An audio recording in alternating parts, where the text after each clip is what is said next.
নরসিংদী জেলা বাংলাদেশের মধ্যভাগের ঢাকা বিভাগের একটি প্রশাসনিক অঞ্চল। নরসিংদী জেলার পেট থেকে জন্ম নিয়েছে ঢাকা সিলেট হাইওয়ে। নরসিংদী জেলাকে ভেদ করে সিলেটের উপর এগিয়ে নিতে হবে।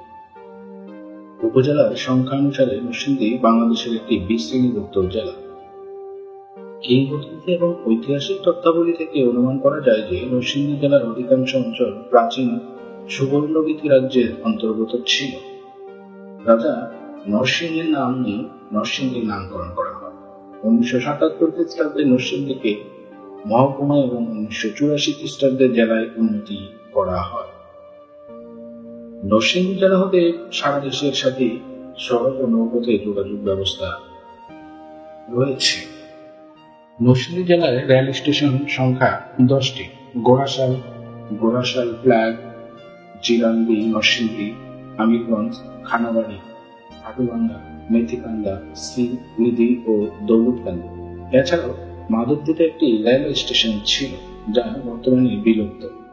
নরসিংদী জেলা নরসিংদী লঞ্চ টার্মিনাল, পান্থশালা ফেরিঘাট, রায়পুরা ফেরিঘাট, সায়দাবাদ ফেরিঘাট ইত্যাদির মাধ্যমে নৌপথে দেশের সাথে যুক্ত।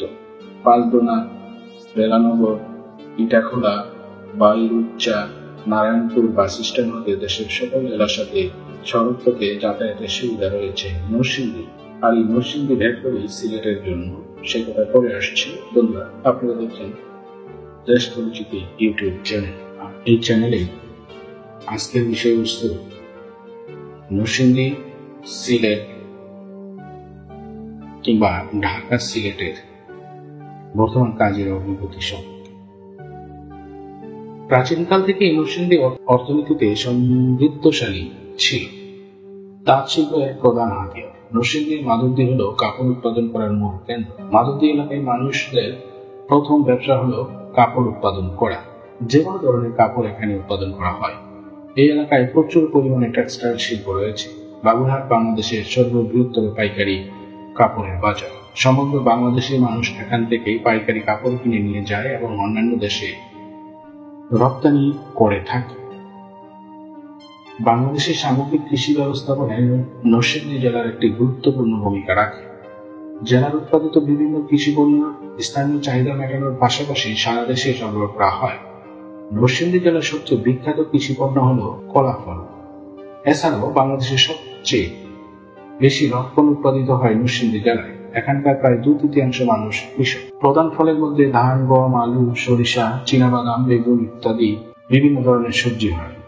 লুপ্ত বা লুপ্তপ্রায় শস্যাদের মধ্যে মসিনা, কাউন, আউশ ও আমন ধান, পাট এবং অড়হর ডাল নরসিংদীতে উৎপাদিত হয়।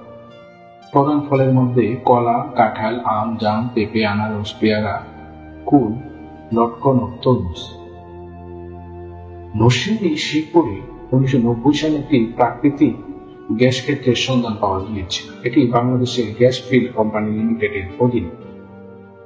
সমৃদ্ধ নরসিংদীতে বৃহত্তর আকারে বেশ কিছু শিল্প প্রতিষ্ঠান আছে, যা রাষ্ট্রীয় চাহিদা পূরণে ভূমিকা পালন করে। নরসিংদীর পলাশী গোড়াশালে এরকম একটি বিভিন্ন স্থাপনা রয়েছে। গোড়াশালের গোড়াশাল তাপবিদ্যুৎ কেন্দ্র অবস্থিত, বাংলাদেশের অন্যতম প্রধান একটি বিদ্যুৎ উৎপাদন কেন্দ্র। এছাড়াও এখানকার গোড়াশাল সার কারখানা দেশের ইউরিয়া সারের চাহিদা পূরণ করে। একই অঞ্চলে বাংলাদেশের জুট মিলস লিমিটেড এবং জনতা জুট মিলস লিমিটেডও অবস্থিত। পলাশের চরসিন্দুরে 1932 সালে দেশবন্ধু চিনি কল মিলস লিমিটেড প্রতিষ্ঠিত হয়। নরসিংদী সদরের নাগদিয়ারকান্দি এলাকায় ইউএমসি জুট মিলস লিমিটেড অবস্থিত, যা বাংলাদেশের অন্যতম বৃহত্তর পাট কল। নরসিংদীতে সাম্প্রতিক সময়ে বিভিন্ন উন্নত মানের কারখানা স্থাপিত হয়েছে। এর মধ্যে রয়েছে প্রাণ আরএফএল গ্রুপের প্রধান কারখানা, যা গোড়াশালে অবস্থিত। এছাড়া শিবপুরে রয়েছে স্যামসাং কোম্পানির টেলিভিশন তৈরির কারখানা। 6 লেনে উন্নীত করা হচ্ছে দেশের ব্যস্ততম জাতীয় মহাসড়ক ঢাকা সিলেট মহাসড়ক। মহাসড়কটি বেশিরভাগ অংশই গাউসিয়া চৌরাস্তা থেকে নরসিংদীকে ভেদ করে চলে যাবে। আর সেজন্যই ভিডিওর শুরুতে নরসিংদী সম্পর্কে আপনাদের একটু ধারণা দেওয়ার চেষ্টা করলাম মাত্র। মহাসড়কের উন্নয়নের বিভিন্ন অংশে এর মধ্যে 4টি ঠিকাদার প্রতিষ্ঠানকে নিযুক্ত করেছে সড়ক ও জনপথ অধিদপ্তর। নতুন করে আরো 2টি ঠিকাদার প্রতিষ্ঠানকে নিযুক্ত করেছে প্রতিষ্ঠান। চীনের ঠিকাদারি প্রতিষ্ঠান হ্যানান হাইওয়ে ইঞ্জিনিয়ারিং গ্রুপ কোম্পানি লিমিটেডের সঙ্গে একটি অংশে যৌথভাবে কাজ করবে বাংলাদেশের মীর আখতার হোসেন লিমিটেড। আরেকটি অংশে যৌথভাবে কাজ করবে China Shandong international economics and technical corporation group limited. Shandong Luqiao company limited ও বাংলাদেশ প্রপার্টিজ ডেভেলপমেন্ট লিমিটেড যৌথভাবে কাজ করবে। মহাসড়কের সরাইল ইন্টারজেকশন থেকে বুদিন্তি বাস স্ট্যান্ড পর্যন্ত 15.7 কিলোমিটার অংশ বাস্তবায়ন করবে হ্যাগো এবং মীর আখতার। সার্ভিস লেন সহ 4 লেনের মূল সড়ক সহ এই অংশে 11টি কালভার্ট ও 11টি সেতু নির্মাণ করা হবে। এর বাইরে একটি ওভারপাস, বাসওয়ে, ড্রেন ও 2টি ফুট ওভারব্রিজ তৈরি করা হবে।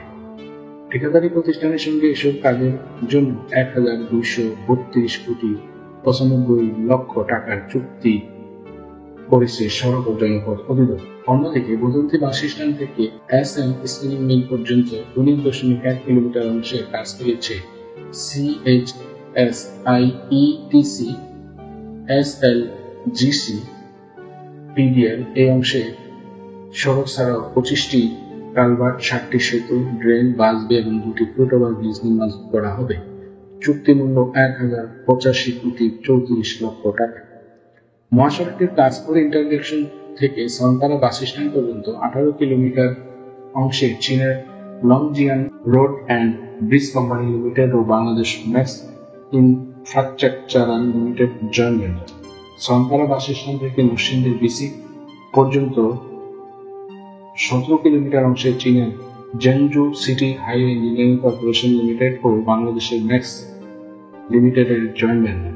শেরপুর সেতু টোল প্লাজা থেকে খাসিকাপন বাজার পর্যন্ত 14.1 কিলোমিটার অংশে তুরস্কের ঠিকাদারি প্রতিষ্ঠান ENEZ ও বাংলাদেশের তমা কনস্ট্রাকশন জয়েন্ট ভেঞ্চার এবং খাসিকাপন বাজার থেকে 7ম আর্ম পুলিশ ব্যাটালিয়ন হেডকোয়ার্টার পর্যন্ত 11.1 কিলোমিটার অংশে চীনের সিনোহাইড্রেট ইঞ্জিনিয়ারিং ব্যুরো আর্ট কর্পোরেশন লিমিটেডকে যুক্ত করেছে সড়ক ও জনপথ অধিদপ্তর। এশিয়ান উন্নয়ন ব্যাংকের সহায়তায় সাসেক ঢাকা সিলেট করিডোর উন্নয়ন প্রকল্পটি বাস্তবায়ন করা হচ্ছে। 16,918 কোটি টাকা এই প্রকল্পে 13,244 কোটি টাকা ঋণ দিচ্ছে এডিবি। প্রকল্পটি বাস্তবায়নের মেয়াদ 2021 সালের জানুয়ারি থেকে 2026 সালের ডিসেম্বর পর্যন্ত। বন্ধুরা, এই ছিল নরসিংদী এবং ঢাকা সিলেট হাইওয়ে আজকের লাস্ট আপডেট তথ্য। আশা করি ভিডিওটি আপনাদের ভালো লেগেছে। সবাই সাথে থাকবেন, পাশে থাকবেন। আপনাদের সহযোগিতা একান্ত কামনা করছি। এগিয়ে যাওয়া বাংলাদেশের গল্পে আজ এই পর্যন্তই। আল্লাহ হাফেজ।